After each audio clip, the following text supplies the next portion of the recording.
Hi, I'm Chelsea, the Christian nutritionist. Happy Mother's Day. As moms, we are all nutritionists. We're charged with the daily task of feeding our family well. But more than just food, we're also responsible with feeding them kindness and guidance and wisdom and grace and understanding and loads upon loads of love. It's a high calling being a mama because some moments are beautiful and some are just plain brutal. But we've got to cherish them all because they are the sum of our work as mothers.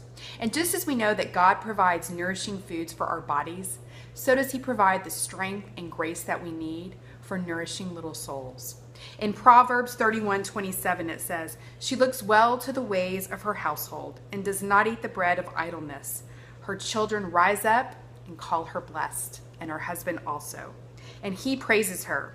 Many women have done excellently, but you surpass them all." Happy Mother's Day to all of you who have been blessed to serve the Lord. I hope you enjoyed this sermon on the couch. Have a healthy and blessed week.